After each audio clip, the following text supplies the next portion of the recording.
नमो भगवते वासुदेवाय। जय श्री हरि। प्रिय भक्तजनों, आप सभी का हार्दिक स्वागत है। ज्येष्ठ मास के कृष्ण पक्ष में आने वाली एकादशी का नाम अपरा एकादशी है। यह एकादशी अपने नाम के अनुरूप ही असीम फल प्रदान करने वाली है। अपरा का अर्थ है जो अपरंपार हो, असीमित हो, या जो अपने भक्तों के समस्त अपराधों पापों को हर ले। इसलिए इस एकादशी को अपरा कहा जाता है। मान्यता है कि अपरा एकादशी का व्रत करने से व्यक्ति के सभी प्रकार के पाप नष्ट हो जाते हैं। उसे अपार धन, यश और पुण्य की प्राप्ति होती है। यह एकादशी इतनी शक्तिशाली है कि इसके प्रभाव से प्रेत योनि तक से मुक्ति मिल जाती है। तो आइए अब हम अपरा एकादशी की पावन कथा का श्रवण करते हैं, जिसके सुनने मात्र से ही कई पापों का नाश होता है।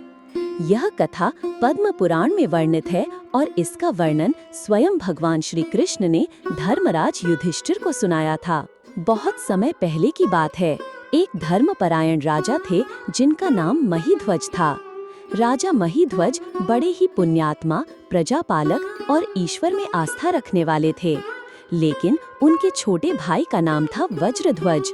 वज्रध्वज अत्यंत क्रूर, पापी और लोभी स्वभाव का था। वह अपने बड़े भाई राजा महीध्वज से ईर्ष्या रखता था और राज्य हड़पना चाहता था। अपने बुरे स्वभाव के कारण वज्रध्वज ने एक दिन अवसर पाकर अपने बड़े भाई राजा महीध्वज की हत्या कर दी। उसने राजा के शव को जंगल में एक पीपल के पेड़ के नीचे बिना विधि विधान के गाड़ दिया, ताकि किसी को पता न चले। वज्रध्वज ने सोचा कि अब वह निश्चिंत होकर राज्य करेगा। लेकिन एक पुण्यात्मा की हत्या जैसा जघन्य पाप करने के कारण और बिना विधि के अंतिम संस्कार होने के कारण राजा महीध्वज की आत्मा प्रेत योनि में भटकने लगी। वह आत्मा उस पीपल के पेड़ पर वास करने लगी जहां उसका शव दबा था। वह प्रेत अत्यंत दुखी, अशांत और क्रोधित रहता था और उस पेड़ से गुजरने वाले लोगों को डराता था। समय बीतता गया। एक दिन पिंडारक नामक एक तेजस्वी और ब्रह्मज्ञानी ऋषि उस जंगल से होकर गुजर रहे थे। वे अनेक तीर्थों की यात्रा कर रहे थे और मार्ग में पड़ने वाले वृक्षों पर विश्राम करते थे। संयोगवश वे उसी पीपल के पेड़ के पास पहुँचे जिस पर राजा महीध्वज का प्रेत रहता था। ऋषि ने पेड़ पर प्रेत को देखा और जान गए कि यह कोई दुखी आत्मा है जो अपने कर्मों के कारण भटक रही है।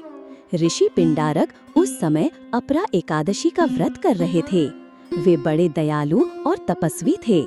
उन्होंने उस प्रेत की दुर्दशा देखकर करुणा महसूस की।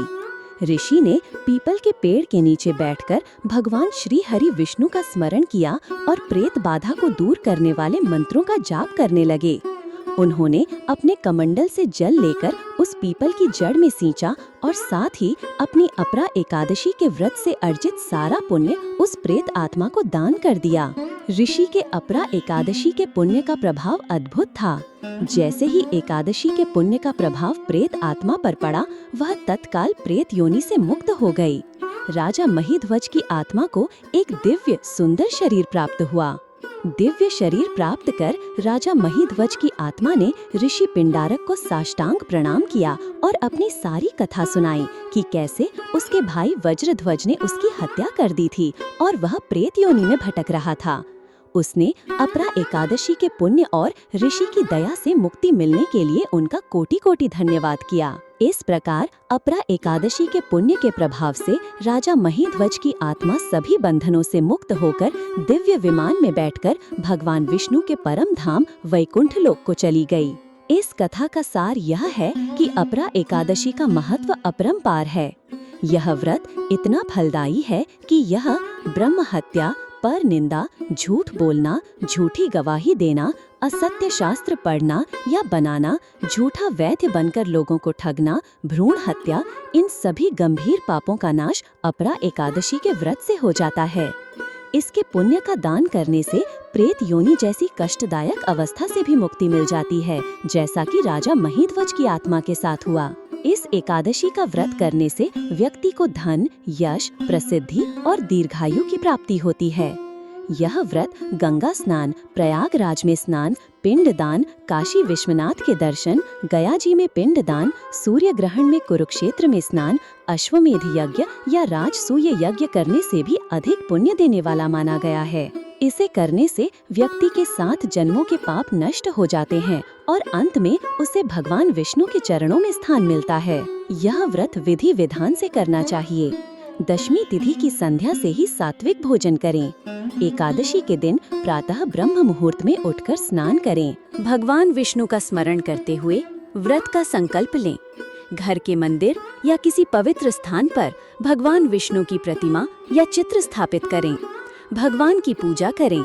उन्हें पीले वस्त्र, पीले फूल, तुलसी दल, फल, मिठाई आदि अर्पित करें। धूप दीप दिखाएं।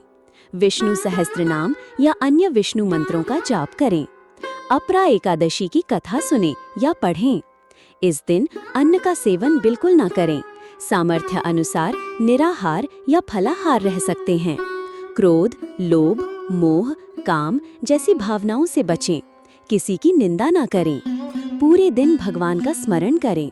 संभव हो तो रात्रि में जागरण कर भगवान के नाम का कीर्तन करें। द्वादशी तिथि को सूर्योदय के बाद लेकिन मध्याह्न से पहले व्रत का पारण करें। पारण करते समय अन्न का एक दाना या प्रसाद ग्रहण करें। पारण से पहले स्नान अवश्य करें। पारण के पश्चात किसी ब्राह्मण या जरूरतमंद व्यक्ति को भोजन कराएं या दान दें। यह व्रत करने से जीवन में सुख शांति आती है और आध्यात्मिक उन्नति होती है।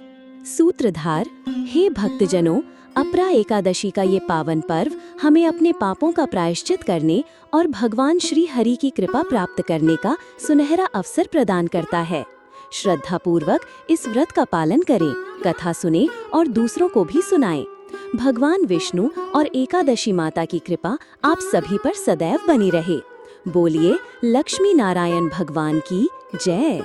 अपरा एकादशी माता की जय।